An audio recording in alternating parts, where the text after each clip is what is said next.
By the way, I was explaining to barber how to cut my hair, because this is an out-of-town haircut I just made. These two bald-headed want to, like, make fun of me. The instruction was crazy. So around here, do this, and the back here, up top, keep it here. But you should. Exactly, there's nothing to talk about with this. But I get it all off, though. You take it all off? All of it comes off. And I just need your hairline funny style, so you should understand, like, the truth of the matter is, do you have a bald head or not? Yes, I go. I mean, having All-Star Mardi Gras at the same time, this wasn't well thought out. Who does that? Somebody needs to rethink the logistics, man. I mean, somebody needs to think the logistics. You can't rethink it. They never thought about it. Because the truth of the matter is, Mardi Gras is actually on the calendar. Right. Like it's not. It's not like it was a secret. It's not like oh, we just found out we have Mardi Gras. What you bring, Mr. Stout? It's 82 Latour, you know. Every time I'm with the king, we can't just be talking about top fives in sports and music and not talk top 5 wines. This is your 13th All-Star? 13th, dog. This is my 13th All-Star appearance. This is my 14th All-Star weekend. Does that bug you out? You know what bugs me out? Is I'm the oldest person in the game. That's why I'm bugged out.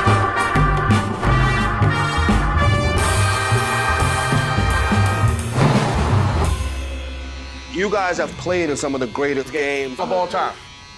Do you know when you're in it? Right. That holy, like we're in it, or are you just lost in the game? You don't know. You don't know. No, you don't know. No? You're just playing. Like you don't know at that point in Game 7, like yo, this is about to be one of the greatest Game 7s ever. Like you don't know this block about to happen.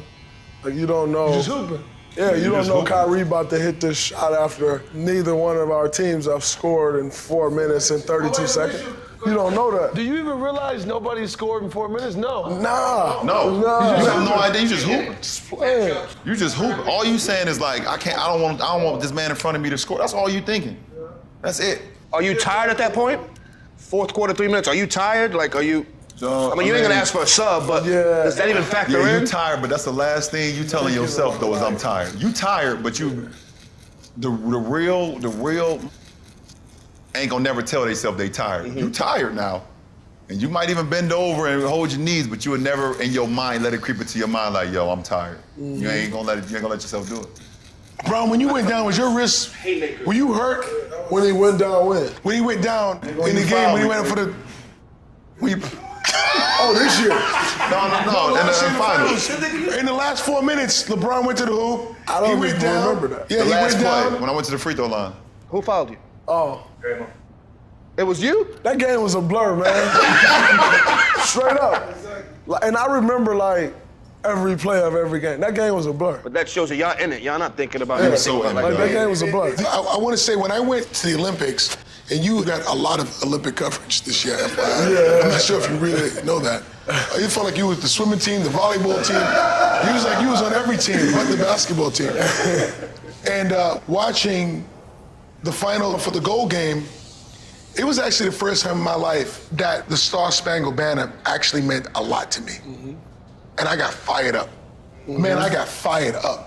Do you feel like that sometimes when you hear the Star Spangled Banner? That was big. Like, to start that game, the gold medal game, like, hearing that, standing on the podium, but even more so, when I hear it now, it means more to me. Yeah. I think that's what I appreciate more than anything about Coach K. Mm-hmm. Coach K make you really, really understand and appreciate what representing your country is all about. Really? Does he preach it a lot to you? Absolutely. He don't even talk about basketball that much. He just talk about like the commitment, like being there for your brother, like fighting for your brother, like being part of Team USA, being a part of the United States of America, what it means to represent the red, white, and blue. Like when y'all stand up there. Yeah, he's a military guy. You know what I'm saying? It fires me up. Right. It fires me up. Right. By the way, Coach K, this season, what he did with Duke, is one of the greatest things I ever heard. Pete, tell him what he did with Duke this year? Sure. So you know he made 2 goals this year. So he was out having back surgery, right? Mm-hmm. So he calls a team meeting at his house. So he informs the team, you guys are not playing to Duke standard, so I'm locking you out the locker room. Get dressed in the hallway. Locker room anymore. You change in the hallway. Get dressed in the hallway. You can't use the locker room. That's one. 2, Until further notice, don't wear anything that says Duke on it. On campus or nowhere. I don't want to see anyone wearing anything that says anything. Duke basketball, I don't want to see you in a Duke t-shirt. You gotta wear all high school. Just targeted. Wherever you want. Hey. Don't go in my locker. That's like my grandmother. Don't go in my refrigerator. Right. And stay out of my room. I told you, stop running in and out of this house. I told you. And that was the last time I told you running in and out of this house. So they got put on punishment. But we still have practice, coach? Absolutely. Yeah. So where are we supposed to get dressed, coach? I don't care. Just be at practice. Think about that. I respect that. I love it. You think that's a Let's lock in. They playing better. Let's lock in. We gotta get focused. That means we got really, really lock in. And they turned it around. Dre is right. They balling right now. Yeah, they playing well. It's like guest over here. You guys will never believe I walked here. I swear to you, I walked Here he come with the board. You ain't got that look. He's not sweating. Where you ain't sweating? Your shirt ain't wrinkled? Your shirt ain't fantastic. I guarantee you, I walked here. You seen Trappy yet? Oh, Trappy, I seen him get out the truck. Yeah, I seen him. You know what? Draymond and I were just having this conversation. Some people love the process, and everybody else just wants the outcome. And I was telling Draymond, if you just listen to people talk, it's very clear to tell who loves it or not. When you hear Bill Belichick win the Super Bowl and say, "This is great," and there's no other place I'd rather be than standing here tonight. But in all honesty, we're 5 weeks behind every other team in the NFL for the 2017 season. The first thing you go is like, he's insane, but he just wants to get. This is great. This is what it's. But I got to get back into the process. That's what I'm pulled towards.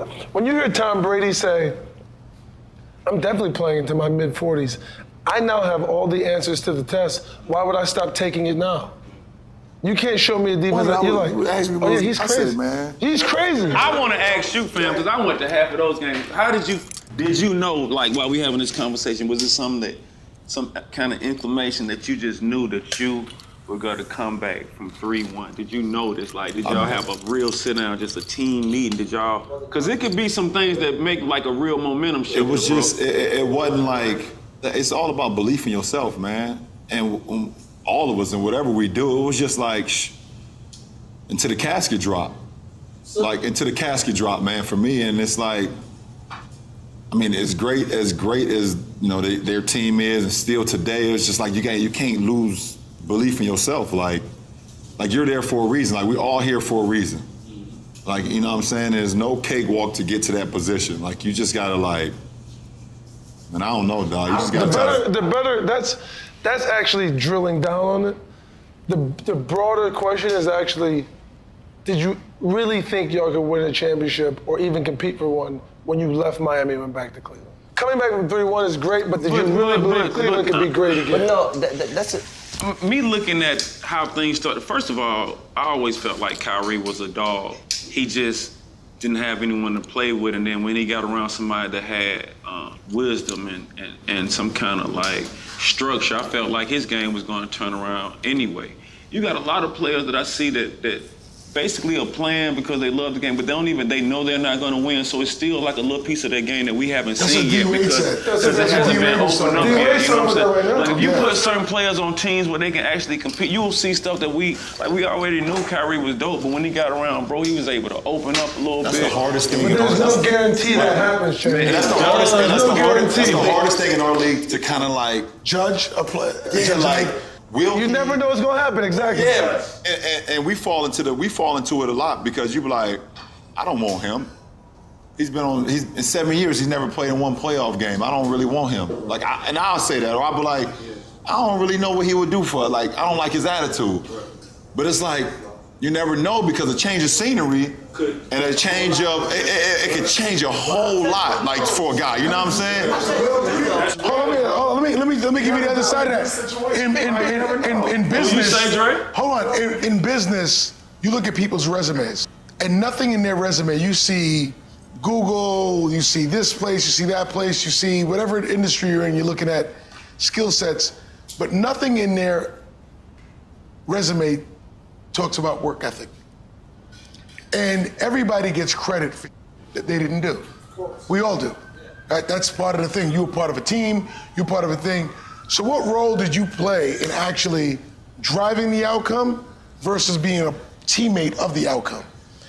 And great CEOs, great managers of teams, great coaches, GMs, that's the real decision you gotta make. Like, was it the guy or was it the environment the guy was in? Is he bad for our locker room or was he just bad for that locker room? It's a combination of things. Because here's the thing, it's the player, it's the people around the player, it's about having a maturation process. If a guy don't understand what he actually supposed to be doing. Well, that's the coaching though.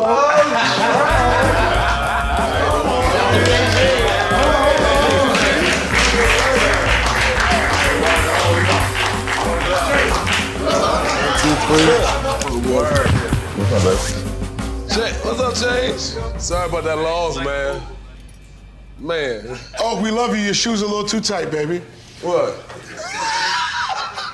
I can still run. Listen, we got a lot of guys. I told Stout this, and Stout just brought it up. Go ahead. He told me this, LeBron told me this at the Knicks game, and he starts going through the tendencies of the athletes. But the thing that was most important, he's like, these guys are running around, and they have no idea what their roles are. They don't even know where to shoot. But that's so we're looking at coaching, though. Shumpert's on the Knicks, and he's running around. He goes, this guy is great. He just doesn't even know where to shoot. He doesn't even know what he's supposed to do. He doesn't want to shoot like the uncle just going his role. One is coaching, because we got a lot of coaches that don't want to coach. Don't want to coach. What do they want to do? At all levels. What are they doing? At all levels, I'm telling you. What are they doing, man? Development. So what are they doing? But the first thing the coaches want to do in training camp, you know your 12 players, a coach, you know what you got. You got to set the locker room right away.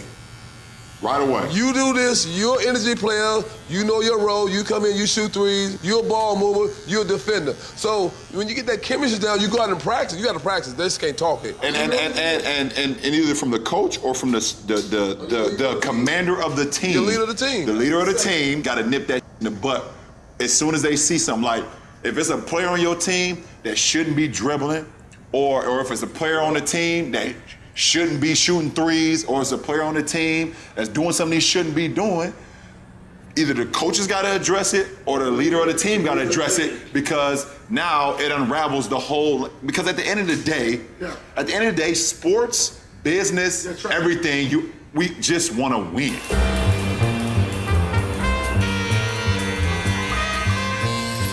Specifically to Dre, Bron, and Uncle Oak, you're telling me there are players that play in the NBA that professional players that don't know their role? I'll take it one step further. There's a lot of players in the NBA that don't know how to play basketball. They don't, and they in the NBA do not know how to play basketball. But they can play basketball. Yeah. I know how to play basketball. I can't play. There is guys on high level making millions. There's some on the All-Star team right now. On the All-Star team. Wow. They have bad efficiency. This is what it is. Hey, volume shooters. There's a lot of volume shooters on the All-Star team, but can't make their team win. If you watch a lot of games, you go to a lot of games. You watch a team all the time in Atlanta. Yeah. They don't have a superstar. They don't have somebody that can take over a game. They got a good coach. He got a good system. They play good together. Keep Atlanta, they play good together. Let me tell you this one thing. When you listen to commentators and people talk about sports, they talk about, oh, he's a smart player. Like, Tristan Thompson's a smart player. He just doesn't do anything he can't do. That's very smart. Rich, that's what we talked about. We afraid to introduce me to us. But to Bron's point, also he was educated very early on what he needs to do. And when LeBron came back to the Cavs, I said to Tristan, okay, let's do a highway. It's 4 lanes. LeBron's a Ferrari, Kyrie's a Lamborghini, Kevin Love's a Rolls Royce. What vehicle are you? He's an F-350 heavy duty. You know why? Because you're picking up the sanitation. You're gonna get paid to do everything no one else wants to do. And guess what? At the end of the day, when they go to the south of France, you can go too. You can meet them there. No problem. So let me ask this. And put your pride to the side. But nobody ever recognizes that as smart, Steve. And that's in business too. Smart. Well, that's knowing smart. what you don't know is smart. Knowing what I can't do that, so I'm not gonna do that. That's why this so good. Drake, this is what I do, and I'm gonna do it at a high. That's why he's so good. It's why Oak was Incredible. Incredible. Listen, these two guys are like carbon copy of each other, and Oak and Dre is carbon copies of what the league is today and the league at daytime. This is what we do. We're gonna do it at a high level, and I'm gonna do it better than you at what I do. And these guys took it a step. These two guys took it one step further. You on my team? You shoot and make threes. If you don't shoot and make threes, we're gonna have to talk about it. Dre, you be on the fly. Like, you know what I'm saying? Oak would do that. Like, you're supposed to get 25. If you don't get 25, we gotta talk about this, bro. I'm rebounding. Why ain't you getting 25? Because now you might make my job a little bit harder. Y'all do all the score. We do all the, rebound, send picks, and make sure y'all okay. PR, you want to take it a step further? Guys don't watch basketball. Oh, I hate that. You play in the NBA, it's a Thursday night on TNT, and you're not watching the game. I watched a Division II college basketball game on ESPNU yesterday and made my wife watch it with me. I swear to God, this team that I watched, they ran flex for 40 straight minutes. For 40 straight minutes, they ran flex the whole game. They won 45-39. I'm not naming the school. They won 45-39. They ran flex for 40 straight minutes, dog. I swear to God. Let me ask you this. And have you come across guys in the NBA who don't even know what a flex cut is? Oh, what? What? Man. It's easy. I don't know I learned to flex in 7th grade basketball. I can run it right now. Yeah, but you. It's all it is a baseline cut with a down screen. Yes, but Get you can out, opposite side. Here's the thing, though. Guys, you've seen guys get turned around all the time. And if you run it over and over, you actually get a decent shot. You get a great shot. So like what Oak's saying, it all comes around to coaching.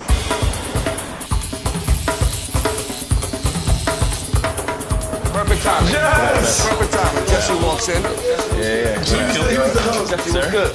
You know Trappy, Jess? You ain't me Trappy. You miss Trappy. All right. Who's Trappy? Chainz. Let me ask this. So I'm blown away by hearing you guys say there's people in the league that don't know how to play basketball. Are there rappers that don't know how to rap? That's a great question. Yes, it is. A lot of people answer that. Oh, you've been saying that. I heard a lot. With the BMW 735, you've been pumping music. You've been complaining about rap for 20 years. Not only do rappers not know music, I can tell you one step further. Very, very few artists know the business. Maybe 10. You're saying 10 artists know the music business at all. They don't know anything. They don't know where the money comes from. They can't follow the money. They don't know how to get paid. All they want to do is get a record deal.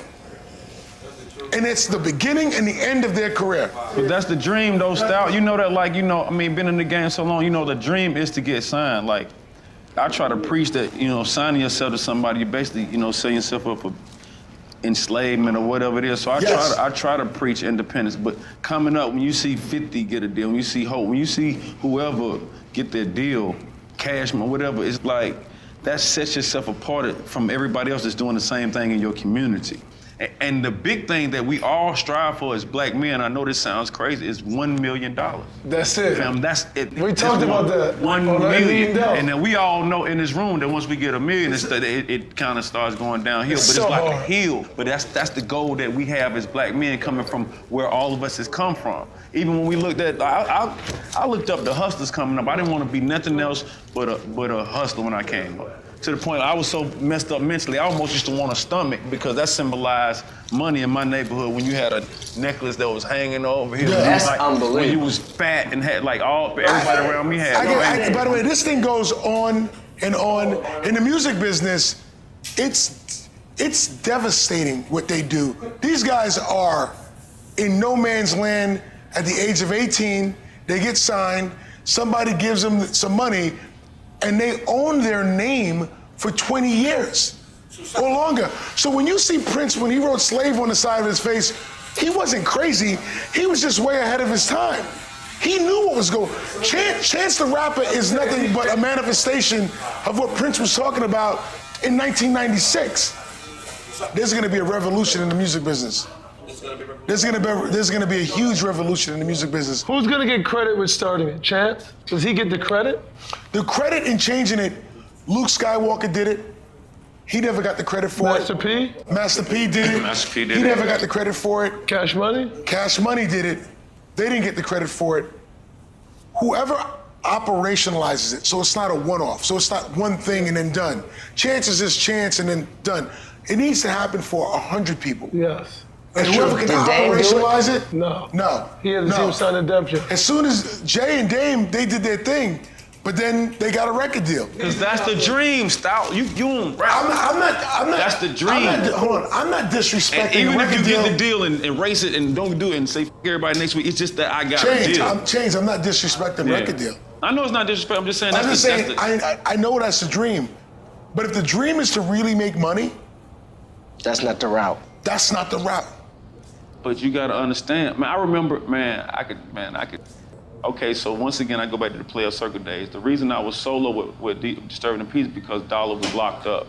So when Dollar got out of jail, I said, let's do this deal with with DTP.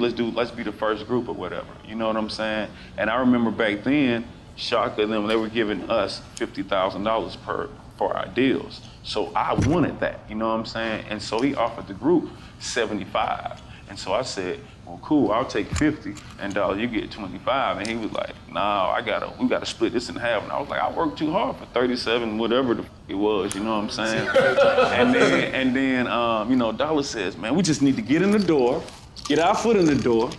You know what I'm saying? How we think, we just need to get in the door. Once we get in the door, we're gonna make our moves. Oh, that's how you end up in that? That's how I end up in it.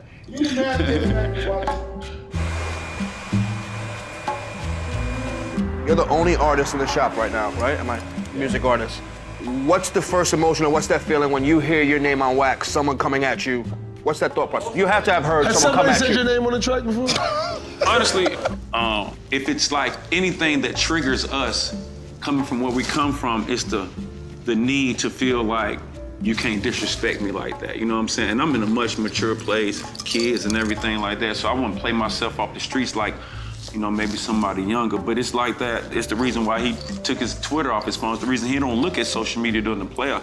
It's this thing, this trigger that we got that even though we're like rich somewhere else and they're like losers in this little room, it's certain things that could like trigger us, certain little things. It's perfect you say that, and you, Bron, you're my brother, you say this, and the one statement you've said that I play in my head daily is progress over pride. I mean, for me personally, when I decided to go back to Cleveland, I had to decide, because our owner at the time when I left decided to put out this article that we all know about where he completely, bashed me and, disrespected not only me as an individual, but disrespected my name. And my name is not just myself, it's my wife, it's my kids, my grandfather, you know what I'm saying, my mother, so many more people. So, for me, when I decided to go back, and I talked to Mav and Rich and Randy and everybody, and I had to let them know, because some people was on the fence. Even my wife was like, my mama and my wife was like, Dad, I ain't with that. Your mom was definitely like, Dad, we ain't going back. No. And for me, it was more, I had to finally just be like, you know what, Mom, it ain't even really about that. Me going back is more of this. It's more of a bigger picture, and it's more of all these kids, all these people that need inspiration and need a way to get out, and I believe I'm that way out. And so I had to be like, as much as my mom mean everything to me and my wife mean everything, my kids, and my mama, she was just so I'm not, listen, you go back, I ain't going back with you. Wow. She's like, I'm staying in Miami, or I'm going somewhere else, you send me somewhere else. I had to be like, let's not worry about the small, and let's worry about us trying to build something that's bigger than our name.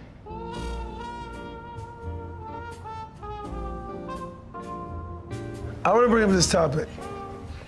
After I watched Tom Brady win the Super Bowl, it made me start to think that the only thing that marks greatness is consistency over a long period of time. And you have to do it over and over. How many did Tom win? 5? He's been seven. He's been there 7? In how many years? 16. And that's mind-boggling. What Tom Brady did over the history of my life is the greatest thing I've seen in sports. My only argument with a football player being the greatest athlete of all time. 53 members of the team. Is that, no, not even that, Jesse, is that they only got to play one side of the floor, man. That's a good point. That's a legitimate argument. Brady is unbelievable. Brady is the greatest quarterback I ever seen. That's a great point. But he affects the game one way. And that's by throwing the ball. And it's great. You're right. And it's great. He doesn't affect the game one way, Brady can Brian. play 22 years. Brian, it doesn't affect the game one way. He can play 22 years, but he don't have to worry about. It's certain things It like is the as only a sport where you don't have to basketball play player. defense or play the other side. Brian, it doesn't affect the game one way. This as a basketball player and the pounding that you take and running both sides. Okay, now I gotta do offense. Oh, I gotta get back on defense. Oh, I gotta get back on offense. Oh, I gotta get back on defense. As physical as football is, and I know it's to the body, I know it's crazy to the body, but for a quarterback, Belichick has done a great job of implementing those 5 guys in front to protect that asset. Every Sunday. Right. That's the best So part. Belichick, that's not Brady. Belichick is not recruiting or scouting those linemen, bringing in, all those guys. For us, every single night, like you have to you gotta know both sides. Like we both play football. You play football. Rich played football. Uncle, he played football. The offense never even talked to the defense all week. We don't even speak to y'all. Different teams. It's 2 different teams. Actually, Actually, it's 3 different teams. Special teams. When I played football, offensively, I never even talked to the defensive side. That's the truth. I never even talked to y'all. Ain't nothing to talk about. And I'm sitting down, chilling. I'm sitting down like this on the bench. Oh, turnover. Oh, where's my helmet? I don't even know where my helmet is. You grab another chin strap. Come on, man. You remember that? But Brian, the only thing I gotta say about Brady, the one thing about Brady. I'm not saying he's not great. He's the greatest football player of all time. 16 years. Oh, you know this. Dre, you know this. That guy goes like this. Get him a helmet. Can you catch? Come on. Yeah. Can you? Can you run? You got 2 feet. Get him a helmet and a jersey. Oh, he got bumps. Wait. How much you weigh? You can block. That's him and Belichick. That's. No, guys. These 3. Give me these guys. What about Rob Gronkowski? Steve, get in the car with me. We're going to the Super Bowl. What about Gronkowski? We are going to the Super Bowl. Once they get him, he hold these guys accountable. Wait. You got 2 hands? Yeah, I'm gonna throw you the ball. Oh, he can catch. Belichick, give him a helmet. So He's with me. You with me. Let's go. Brady, or is that more Belichick's system? No, don't do that. That's not fair.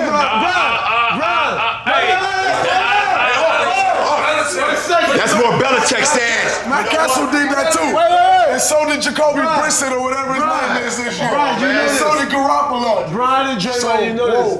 Is that more A coach Brady? can draw up the greatest system. Somebody got to execute it. You gotta have a staple. I can have a great idea. You gotta have a staple. Somebody has to execute. Belichick didn't come back from 28-3. Oh, You gotta do that. 28-3, throw to 3 white wide receivers. Just do that. 3 white guys. How do you do that? Listen. We could do this all night long. That's the beauty of the shop. Don't be the bad guy. The beauty of the shop. Okay, cut the mic speed off. I'm gonna take my mic off so I can get it. We're doing